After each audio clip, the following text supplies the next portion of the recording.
that if you slightly change the input, maybe editing just one of the characters, the resulting hash changes completely. In fact, for the hash function that I'm showing here, called SHA-256, the way the output changes as you slightly change that input is entirely unpredictable. You see, this is not just any hash function. It's a cryptographic hash function. That means it's infeasible to compute in the reverse direction. If I show you some string of ones and zeros and ask you to find an input so that the SHA-256 hash of that input gives this exact string of bits, you will have no better method than to just guess and check. And again, if you want a feel for how much computation would be needed to go through 2 to the 256 guesses, just take a look at the supplement video. I actually had way too much fun writing that thing. You might think that if you just really dig into the details of how exactly this function works, you could reverse engineer the appropriate input without having to guess and check. But no one has ever figured out a way to do that. Interestingly, there's no cold, hard, rigorous proof that it's hard to compute in the reverse direction. And yet, a huge amount of modern security depends on cryptographic hash functions and the idea that they have this property. If you were to look at what algorithms underlie the secure connection that your browser is making with YouTube right now, or that it makes with your bank, you will likely see the name SHA-256 show up in there. For right now, our focus will just be on how such a function can prove that a particular list of transactions is associated with a large amount of computational effort.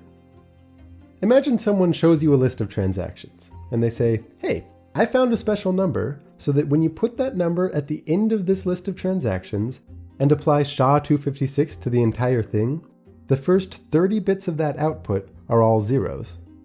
How hard do you think it was for them to find that number? Well, for a random message, the probability that a hash happens to start with 30 successive zeros is 1 in 2 to the 30, which is about 1 in a billion. And because SHA-256 is a cryptographic hash function, the only way to find a special number like that is just guessing and checking. So this person almost certainly had to go through about 1 billion different numbers before finding this special one. And once you know that number, it's really quick to verify. You just run the hash and see that there are 30 zeros. So in other words, you can verify that they went through a large amount of work, but without having to go through that same effort yourself. This is called a proof of work. And importantly, all of this work is intrinsically tied to the list of transactions. If you change one of those transactions, even slightly, it would completely change the hash. So you'd have to go through another billion guesses to find a new proof of work, a new number that makes it so that the hash of the altered list together with this new number starts with 30 zeros. So now think back to our distributed ledger situation. Everyone is there broadcasting transactions, and we want a way for them to agree on what the correct ledger is. As I said, the core idea behind the original Bitcoin paper is to have everyone trust whichever ledger has the most work put into it.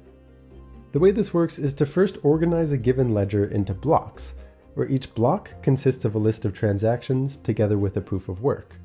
That is, a special number so that the hash of the whole block starts with a bunch of zeros.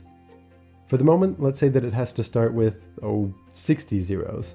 But later we'll return back to a more systematic way you might want to choose that number. In the same way that a transaction is only considered valid when it's signed by the sender, a block is only considered valid if it has a proof of work. And also, to make sure that there's a standard order to these blocks, we'll make it so that a block has to contain the hash of the previous block at its header. That way, if you were to go back and change any one of the blocks, or to swap the order of 2 blocks, it would change the block that comes after it, which changes that block's hash, which changes the one that comes after it, and so on.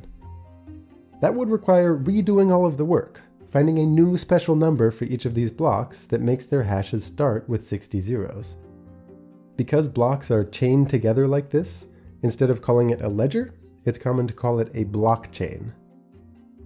As part of our updated protocol, we'll now allow anyone in the world to be a block creator.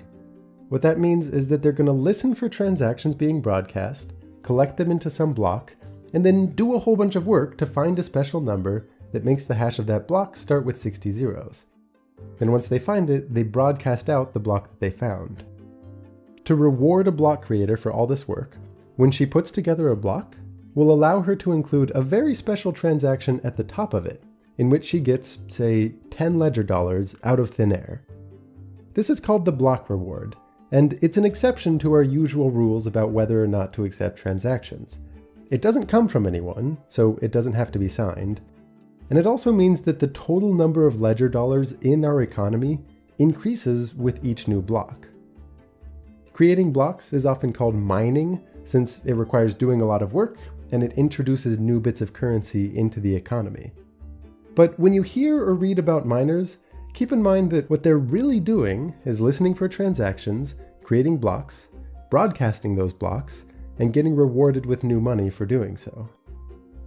From the miner's perspective, each block is kind of like a miniature lottery, where everyone is guessing numbers as fast as they can until one lucky individual finds a special number that makes the hash of the block start with many zeros, and they get the reward. For anyone else who just wants to use this system to make payments, instead of listening for transactions, they all start listening just for blocks being broadcast by miners and updating their own personal copies of the blockchain. Now, the key addition to our protocol is that if you hear two distinct blockchains with conflicting transaction histories, you defer to the longest one, the one with the most work put into it. If there's a tie, just wait until you hear an additional block that makes one of them longer. So even though there's no central authority and everyone is maintaining their own copy of the blockchain, if everyone agrees to give preference to whichever blockchain has the most work put into it, we have a way to arrive at decentralized consensus. To see why this makes for a trustworthy system, and to understand at what point you should trust that a payment is legit, it's actually really helpful to walk through exactly what it would take to fool someone using this system. Maybe Alice is trying to fool Bob with a fraudulent block. Namely, she tries to send him one that includes her paying him 100 ledger dollars, but without broadcasting that block to the rest of the network. That way, everyone else still thinks that she has those 100 ledger dollars. To do this, she would have to find a valid proof of work before all of the other miners, each working on their own block. And that could definitely happen. Maybe Alice just happens to win this miniature lottery before everyone else. But Bob is still going to be hearing the broadcasts made by other miners. So to keep him believing this fraudulent block, Alice would have to do all of the work herself to keep adding blocks on this special fork in Bob's blockchain that's different from what he's hearing from the rest of the miners. Remember, as per the protocol, Bob always trusts the longest chain that he knows about. Alice might be able to keep this up for a few blocks if just by chance she happens to find blocks more quickly than the rest of the miners on the network all combined.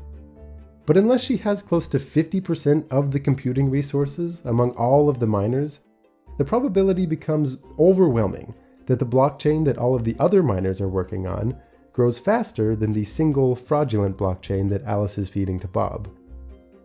So, after enough time, Bob's just going to reject what he's hearing from Alice in favor of the longer chain that everyone else is working on. Notice, that means that you shouldn't necessarily trust a new block that you hear immediately. Instead, you should wait for several new blocks to be added on top of it. If you still haven't heard of any longer blockchains, you can trust that this block is part of the same chain that everyone else is using. And with that, we've hit all the main ideas. This distributed ledger system, based on a proof of work, is more or less how the Bitcoin protocol works, and how many other cryptocurrencies work. There's just a few details to clear up. Earlier, I said that the proof of work might be to find a special number so that the hash of the block starts with 60 zeros. Well, the way the actual Bitcoin protocol works is to periodically change that number of zeros so that it should take, on average, 10 minutes to find a new block. So as there are more and more miners added to the network, the challenge actually gets harder and harder in such a way that this miniature lottery only has about one winner every 10 minutes. Many newer cryptocurrencies actually have much shorter block times than that.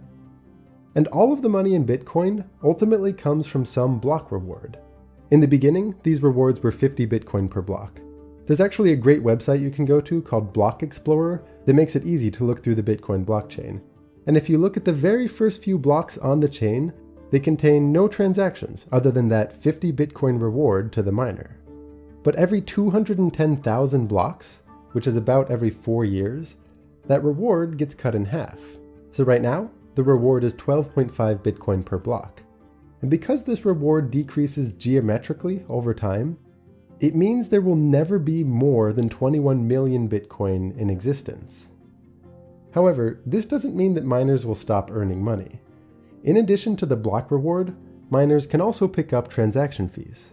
The way this works is that whenever you make a payment, you can purely optionally include a little transaction fee with it that's going to go to the miner of whichever block includes that payment. The reason you might do that is to incentivize miners to actually include the transaction that you broadcast into the next block.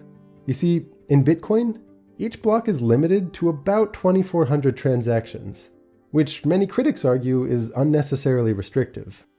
For comparison, Visa processes an average of about 1,700 transactions per second, and they're capable of handling more than 24,000 per second. This comparatively slow processing on Bitcoin makes for higher transaction fees, since that's what determines which transactions miners choose to include in a new block. All of this is far from a comprehensive coverage of cryptocurrencies. There are still many nuances and alternate design choices that I haven't even touched. But my hope is that this can provide a stable wait but why style tree trunk of understanding for anyone looking to add a few more branches with further reading. Like I said at the start, one of the motives behind this is that a lot of money has started flowing towards cryptocurrencies. And even though I don't want to make any claims about whether that's a good or bad investment, I really do think that it's healthy for people getting into the game to at least know the fundamentals of the technology. As always, my sincerest thanks to those of you making this channel possible on Patreon. I understand that not everyone is in a position to contribute, but if you're still interested in helping out, one of the best ways to do that is simply to share videos that you think might be interesting or helpful to others. I know you know that, but it really does help.